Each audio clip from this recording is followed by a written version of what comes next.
Hello everyone, કેમ છો બધા? મજામાં ને? Hope you are fine and safe. તો વિદ્યાર્થી મિત્રો, આપણે ઓસીમાં ચેપ્ટર નંબર 4 માહિતી સંચાર વિશેની માહિતી મેળવી અને હવે આપણે આજે ઇન્ટરનેટ વિશેની માહિતી મેળવવા જઈ રહ્યા છીએ. તો ચાલો જોઈએ ઇન્ટરનેટ. સૌપ્રથમ આપણે ઇન્ટરનેટના અર્થથી શરૂઆત કરીએ. ઇન્ટરનેટ એટલે શું? ઇન્ટરનેટ એ ઇન્ટરકનેક્શન અને નેટવર્ક એ બે શબ્દો ઉપરથી ઉતરી આવ્યો છે. ઇન્ટરકનેક્શન અને નેટવર્ક. ફરીથી એક વખત કહી દઉં છું. ઇન્ટરનેટ બે શબ્દ, ઇન્ટરકનેક્શન અને નેટવર્ક. હવે શબ્દ કેટલા જોયા? બે. ઇન્ટરકનેક્શન, ઇન્ટર એટલે આંતરિક, કનેક્શન એટલે જાડું. એટલે ઇન્ટરનેટ એટલે શું થાય? તો કે આંતરિક જાડું. ફરીવાર, ઇન્ટર એટલે આંતર, કનેક્શન એટલે જાડું. ઇન્ટરનેટ એટલે આંતરિક જાડું. આ બધી જ વસ્તુઓ ખાસ તમને પહેલા પેનથી લઈ દઉં. બે શબ્દો, ઇન્ટરકનેક્શન અને નેટવર્ક. ઇન્ટર એટલે આંતરિક, નેટ એટલે જાડું, ઇન્ટરનેટ એટલે આંતરિક જાડું. હવે એમાં તમે જુઓ, ઇન્ટરનેટ શું છે? તો કે વિશ્વની સૌથી મોટી કોમ્પ્યુટર સંચાલિત સિસ્ટમ છે.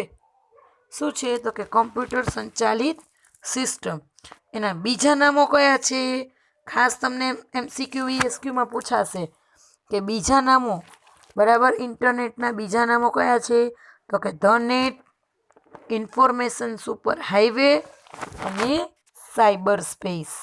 આ બધા જ ઇન્ટરનેટના અન્ય નામો કહી શકાય. ફરીવાર, નેટ, ઇન્ફોર્મેશન સુપર હાઈવે અને સાયબર સ્પેસ.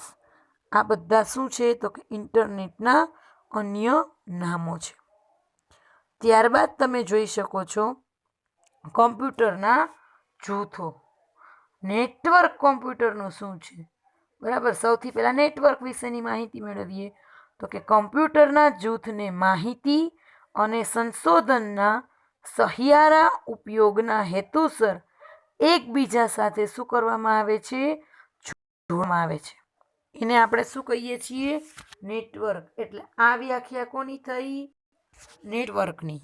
બરાબર, કોમ્પ્યુટરના જે જૂથ હોય, બરાબર, એની જે માહિતી હોય, એના સંશોધન, બરાબર, આ બધાનો આપણે સહિયારો એટલે એકી સાથે ઉપયોગ કરીએ છીએ અને આપણે એક કોમ્પ્યુટરને બીજા કોમ્પ્યુટર સાથે જોડવામાં આવે તો એને આપણે શું કહીએ છીએ? નેટવર્ક. અને આ માટે તે હાર્ડવેર અને સોફ્ટવેરથી જોડાયેલા હોવા જોઈએ.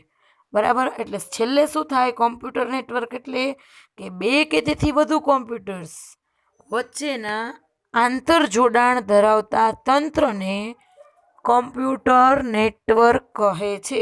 પહેલાં સાદા નેટવર્કની વ્યાખ્યા મેળવી, હવે કોમ્પ્યુટર નેટવર્ક. બરાબર, કોમ્પ્યુટર નેટવર્કમાં શું છે? તો કે બે કે તેથી વધુ કોમ્પ્યુટર્સ વચ્ચેના આંતરજોડાણ ધરાવતા તંત્રને બરાબર કોમ્પ્યુટર નેટવર્ક કહેવાય. હવે આ કોમ્પ્યુટર શું હોય? તો કે કોઈ બિલ્ડિંગના કે કોઈ ઓરડાની પાસે હોય. ખાસ જોજો, કોમ્પ્યુટર ક્યાં હોય? તો કે કોઈ બિલ્ડિંગના એક ઓરડાની પાસે હોય. એમાં શું હોય? તો કે વિશાળ જથ્થામાં પથરાયેલી જુદી જુદી ઓફિસો હોય. પણ સ્થળો કેવા હોય? તો કે દૂરના સ્થળે હોય. બરાબર, આમ શું થાય? તો કે નેટવર્કનો વિસ્તાર, તમારે કાંઈ પણ કામ કરવું છે, પાસેના કોમ્પ્યુટરથી લઈને વિશ્વના વિસ્તારને આવરી લે છે. તો નજીક હોય તો એકબીજા સાથે તમે જોઈન્ટ પણ કરી શકો. પણ હવે તો કે વિશ્વના કોઈ પણ ખૂણે તમારે આ વસ્તુની જરૂરિયાત હોય. અત્યારે હું તમને અહીંયા ભણાવું છું, પણ વિશ્વના કોઈ પણ ખૂણે બેઠેલ વ્યક્તિ છે એ આપણી આ વસ્તુ છે એ જોઈ શકે છે. તો કોમ્પ્યુટર્સના નેટવર્કનું નેટવર્ક એટલે શું થાય? ઇન્ટરનેટ. પાછા આપણે ક્યાં આવી ગયા? To the પોઈન્ટમાં. ઇન્ટરનેટ વિશેની માહિતી મેળવી. તો ઇન્ટરનેટ એટલે શું થાય બીજી વ્યાખ્યા? તો કે કોમ્પ્યુટર્સના નેટવર્કનું નેટવર્ક, 2 વખત નેટવર્ક. ઇન્ટરનેટની માલિકી કોઈ ધરાવતું નથી. તમને એમ ન થાય કે ભલે ચલો આપણે ઇન્ટરનેટની માલિકી ધરાવીએ છીએ, નહીં. કેટલીક એવી સંસ્થાઓ છે કે જે ઇન્ટરનેટના વિવિધ ભાગનું વ્યવસ્થાપનમાં એને મદદ કરે છે. તો કોમ્પ્યુટર નેટવર્કના કેટલા પ્રકારો એ વિશે હવે આજે આપણે માહિતી મેળવીશું. તો કોમ્પ્યુટર નેટવર્કના મુખ્ય 4 પ્રકારો પાડી શકાય. કેટલા પ્રકારો? 4, જેને આપણે લેન, કેન, મેન અને વેન તરીકે ઓળખીએ છીએ. લેન એટલે લોકલ એરિયા નેટવર્ક, જે તમને ફૂલ ફોર્મમાં પણ પૂછાશે. CAN campus area network. MAN metropolitan area network. અને વેન વાઇડ એરિયા નેટવર્ક. બરાબર. આ રીતે લેન, કેન, મેન અને વેન. મેનમાં ખાસ યાદ રાખજો, MEN આવશે, MAN આવશે, MEN મેન નહીં આવે. કારણ કે હમણાં થોડા દિવસ પહેલાં હું KBC જોતી હતી ને ત્યારે એમાં નેટવર્કના પ્રકારો કેટલા છે એનો પ્રશ્ન પૂછ્યો હતો. તો તમે તરત હરખાઈ જાઓ, મને તો 4 આવડે છે. બરાબર, પણ 4 ગોટો થાય નહીં. ઓકે, તો બધાનો સ્પેસ, બધાની જગ્યા કેટલી છે? તો ચાલો જોઈએ. કોમ્પ્યુટર નેટવર્કના મુખ્ય 4 પ્રકારો, જેમાં પહેલું LAN, local area network. Local area network એટલે શું થશે?